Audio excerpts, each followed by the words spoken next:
What are some creepy and unsettling facts about the ocean? Unfiltered Confessions, voiced by William Bennett. Right off the coast of Bahia Humboldt, squid that are about 4 to 6 feet long have sharp, serrated teeth in every sucker on their arms and can take you from the surface and drag you to depths of 900 feet. You would just disappear from the surface and no one would ever hear nor see you again, and you'd be mercilessly eaten by their beaks tearing grapefruit-sized chunks out of you. At best, sunlight penetrates to a depth of 1000 meters. Below this there is no visible light, but on average sunlight penetrates to around 200 meters. Below this only a minuscule amount of sunlight penetrates. Therefore, the absolute majority of the ocean is in perpetual darkness. Combine that with the fact that over 80% of it has never been explored. The reality is that most of the planet is in darkness at all times, and most of the planet has never been explored. What lies waiting in the darkness? So the ocean is a giant carbon sink for our planet, just like soil. The corals are bleaching because the capacity of this carbon sink is being used up and causing acidification of the water. Carbon emissions are caused by humans, which cause exponentially more humans, which cause exponentially more carbon emissions. Our current trajectory is an ever-steepening slope. What happens to this slope when we lose a carbon sink that makes up literally 70% of the planet? The slope becomes a vertical wall. Humanity is heading for a figurative wall. I can't imagine correcting our situation once we hit that wall. Damage would be so sudden and far-reaching all at once.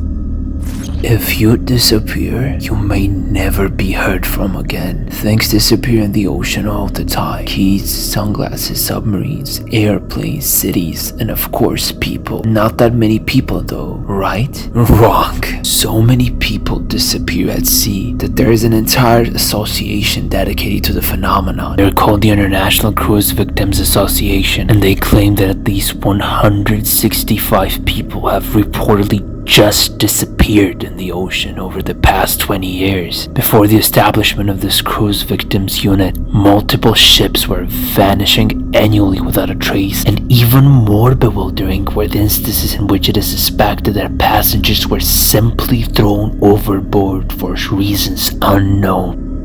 There's this 10-foot worm that lives under the ocean floor, except its head, which is level with the ocean floor. It's got feelers and pincers, so if a fish swims over it, it grabs on it with the pincers and drags the fish under to eat it. They are really hard to find if they end up in the aquariums accidentally too, because they're sometimes sort of transparent. Not so much the ocean, but reading all of the scuba diving accidents and how quickly things can go from recreation to imminent death scares the hell out of me. The idea of being disoriented deep in the dark abyss and not knowing if you're swimming up or down, or if you have an issue you can just surface quickly because your blood will literally boil. Personal eerie experience was snorkeling near the continental shelf in the Caribbean. One moment you're in a 10 to 12 feet deep, warm, bright ocean, looking at the coral and ocean life. Suddenly you float past the edge and you are looking down into miles of empty darkness. The water temperature suddenly drops significantly once you cross the threshold, which really adds to the effect. I've also heard that hallucinations or odd experiences are relatively common for divers. We're talking, I just saw another diver give me a bunch of generally understood hand gesture and then they're gone. Levels of hallucinations. The fact that famous picture of blobfish is not actually what a blobfish looks like. When scientists first found them, they did not know that the blobfish is not as resilient as other deep-sea creatures, and that particular blobfish was pulled to the surface too quickly and had its skin and flesh torn off from the immense force of rapid decompression. What's even worse is that companies have made t-shirts and even squishes entirely based off of this photo. It still chills me to this day.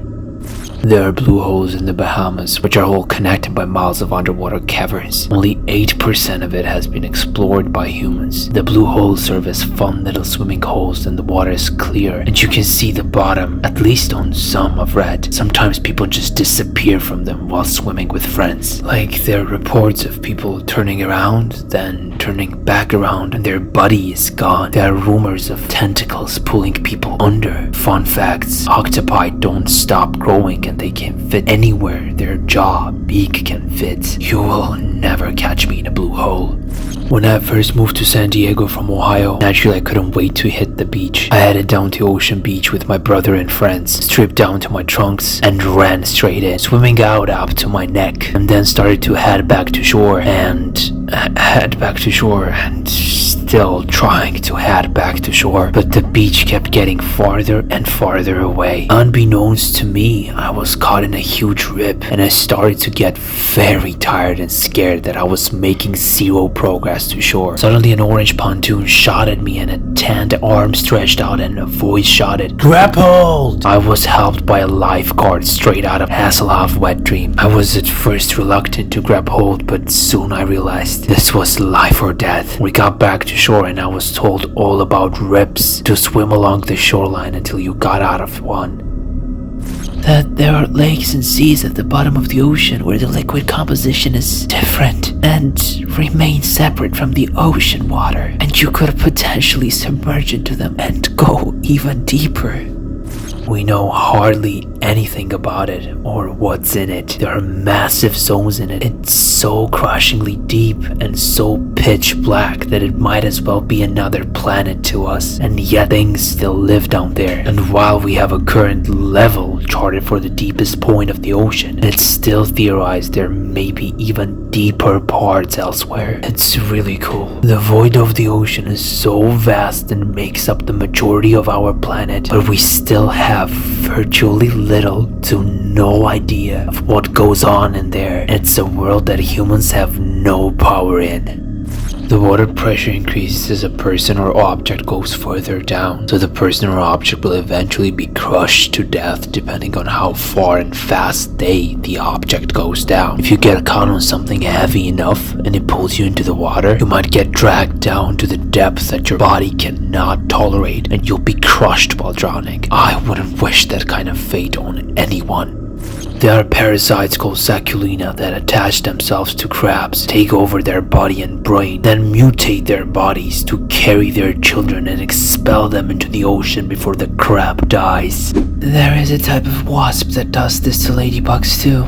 There's a desert wasp that stings dung beetles, injecting them with their young, and they feed off the beetle until they hatch, killing it. Everything about the Mariana Trench scares the hell out of me. The fact that it's 36,000 feet deep as far as we know, and that light doesn't penetrate water past 1,000 feet is mind-blowing to me. For reference, Mount Everest is 29,000 feet tall, which means you could fit Everest into the trench, in terms of height, not necessarily mass, and light wouldn't even hit it. It would be entirely submerged in darkness. The thought of thousands of feet of cold, dark water is an absolute nightmare in my opinion. A particular large great white shark was tagged and tracked. It disappeared and scientists noticed that it was suddenly going deeper and deeper underwater to depths that would probably crush it. Stranger still, the temperature was hot, very hot, as in the tracker is probably now in the stomach of another animal. So look at it this way, a fully grown great white shark was killed and eaten by a mystery creature which retreated back to the very depths of the ocean. When I was younger, we had a boat that we would do channel trips in UK to France. At one time we got caught in a storm. There were warnings, but it rolled in faster than anyone expected. It's the first time I've seen sheet lightning, literally the sky exploding and a web of electricity blanketing the sky as far as the eye can see. And we had 12 feet water swells, so our 4-berth motorboat was being tossed around like crazy. We couldn't anchor because the risk of drag causing the anchor to yank upwards and hit the bottom of the boat was very real. Being a kid, and therefore immortal, I was on deck laying down watching the sky as all this unfolded. Still to this day the most awe-inspiring thing I've ever experienced, and that was just the sea, let alone an ocean. If you fall off cruise ship, you're most likely f***ed. I was just on a cruise last week. My 14-year-old son and I were on our balcony, and I was super anxious that he was too close to the edge. We then sat and had a conversation about all the terrible things that could happen if you fell off the ship. Are you immediately sucked under and ground into a pulp by the propellers or engine? Probably. And if not, you're left alone in the abyss to either freeze to death or be pillaged by sharks. There is no good end. Still though, there's something terrifyingly amazing about being on a boat in the middle of the ocean with nothing but water around you. Despite all the modern advances in communication technologies, search and rescue operations, and safety gear, ghost ships left perfectly or near perfectly intact with no signs of their crew or distress, are still a regular modern occurrence. The last documented ghost ship was a Taiwanese fishing vessel that was found in January of 2021 adrift off the coast of Midway Island. Make sure to subscribe to our channel so you don't miss out on more super interesting discussions. In the meantime, you can check out our other videos.